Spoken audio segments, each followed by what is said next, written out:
Pemirsa, setelah ribuan warga Denpasar yang melakukan mudik menjelang Hari Raya Lebaran lalu, kini mereka dipastikan akan kembali lagi.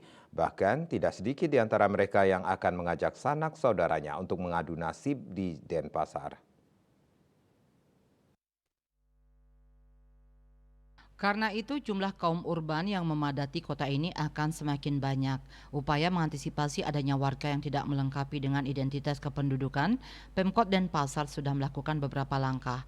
Wali Kota Denpasar Iken Negara yang ditemui di sela-sela peringatan May Day mengatakan, pihaknya secara berkelanjutan dalam upaya mengantisipasi serbuan kaum urban, terutama yang tidak membawa identitas kependudukan. Pihaknya sudah disiapkan sebanyak 5 posko terpadu. Posko terpadu tersebut diantaranya Pos Uma Anyar, Pos Terminal Ubung, Pos Pelabuhan Sanur, dan Pos Pelabuhan Serangan. Selain itu, pihaknya sudah berkoordinasi dengan perangkat desa hingga kelurahan terkait arus balik ini. Masing-masing aparat desa kelurahan akan melakukan pemantauan. Selain memantau arus balik, pemantauan juga dilakukan terhadap keamanan di tempat wisata. Sementara itu, Dinas Kependudukan dan Catatan Sipil Disdukcapil Kota Denpasar juga akan melakukan sidak arus balik di pintu masuk, yakni salah satunya Pelabuhan Benoa. Hal ini dilakukan untuk antisipasi penduduk pendatang atau duktang bodong tanpa identitas. Kadis Dukcapil Denpasar Dewa Gede Juli Artabrata mengatakan pihaknya masih menunggu jadwal kedatangan kapal yang akan sandar di Pelabuhan Benoa karena pemeriksaan seperti itu harus bersamaan dengan datangnya jadwal kapal.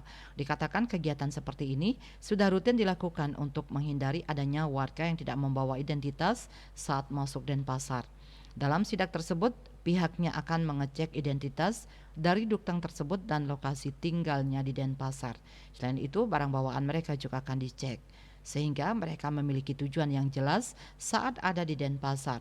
Pihaknya juga mengimbau kepada warga yang akan kembali ke kota Denpasar selepas mudik selalu membawa identitas. Selain itu, pendataan dan sidak duktang atau penduduk non-permanen juga akan bekerja sama dengan desa kelurahan. Sasarannya yakni kantong-kantong penduduk non-permanen. Asmara Putra, Bali Pos melaporkan.